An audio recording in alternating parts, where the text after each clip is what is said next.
শুক্রবার সমকাল একটি চমৎকার রিপোর্ট করেছে বাংলাদেশের তিনটি রাজনৈতিক দল কিভাবে একটি বৃহৎ নির্বাচনী সমঝোতায় পৌঁছানোর চেষ্টা করছে।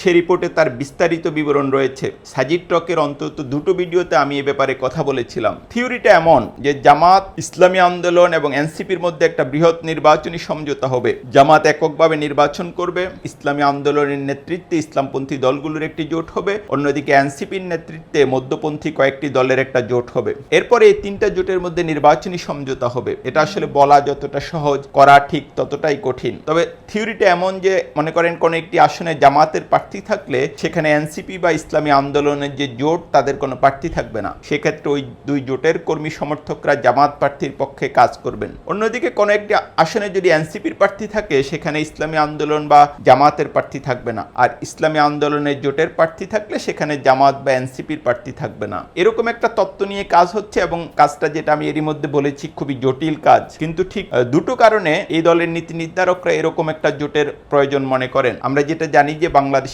রাজনীতি গত 4 দশক ধরে দুই শিবিরে বিভক্ত। একদিকে আওয়ামী লীগ, অন্যদিকে বিএনপি।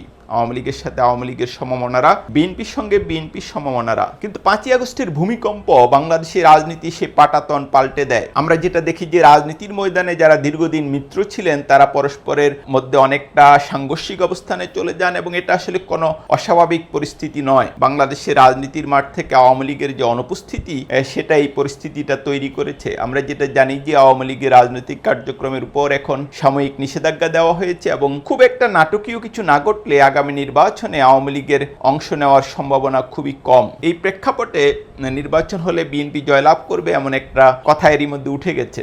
আপনি কান পাতলেই সেটা শুনতে পাবেন। এই তিনটি রাজনৈতিক দলের যারা নীতি নির্ধারক তারা মনে করেন যে এই যে মিথ বা এই যে প্রচার শুরু হয়ে গেছে এটা থামানোর জন্য একটা বৃহৎ রাজনৈতিক সমঝোতা প্রয়োজন। ওই প্রেক্ষাপটেই তারা এই রাজনৈতিক যে সমঝোতাটা গড়ে তোলার চেষ্টা করছেন। আরেকটা তারা যেটা মনে করেন বাংলাদেশের রাজনীতিতে কোনো একটি দলের সর্বশক্তিমান হয়ে ওঠা কিংবা একনায়ক হয়ে ওঠা ঠেকানোর জন্য নির্বাচনী রাজনীতিতে এক ধরনের চেক অ্যান্ড ব্যালেন্স প্রয়োজন। সেটা নিশ্চিত করতেও এরকম একটা নির্বাচনী সমঝোতা দরকার। কিন্তু বিষয়টা যেটা আমি এরই মধ্যে উল্লেখ করেছি এটা সহজ কোনো কাজ নয়। আপনাদের হয়তো মনে থাকবে যে চরমনায়ের পীর সাহেবের সঙ্গে জামাত আমির যখন সাক্ষাৎ করতে গিয়েছিলেন চরমনায়ের পীর সাহেব বলেছিলেন যে ইসলামী দলগুলোর সব ভোট যেন এক বাক্সে পড়ে সে ব্যাপারে তারা চেষ্টা করবেন। কিন্তু পরবর্তীতে যেটা দেখা যায় যে এই ধরনের জোট আসলে গড়ে তোলা খুবই জটিল কাজ। ইসলামপন্থী অনেক দলের মধ্যে জামাত নিয়ে প্রশ্ন রয়েছে, আবার এবি পার্টির ব্যাপারে জামাতের আপত্তি রয়েছে। হয়তো এরকম একটা বিরাট অবস্থায় মানে এরকম একটা জটিল অবস্থায় জটিল পরিস্থিতিতে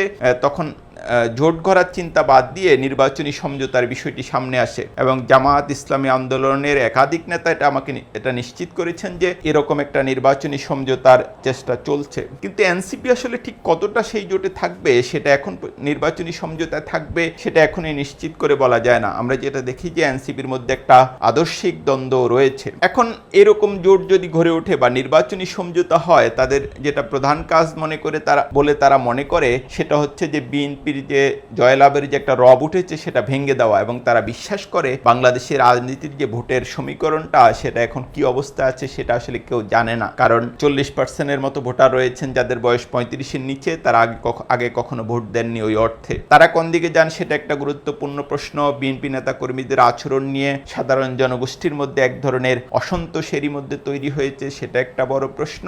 এই দুটি প্রেক্ষাপট সহ নানা ইস্যুতে এই রাজনৈতিক দলগুলো খুবই চেষ্টা করছে একটা নির্বাচনী সমঝোতায় পৌঁছানোর এবং এটা নিশ্চিতভাবে এখনো প্রাথমিক পর্যায়ে রয়েছে। ইসলামী আন্দোলনের যে মহাসমাবেশ সেখানে এর দৃশ্যপট আরো কিছুটা পরিষ্কার হচ্ছে।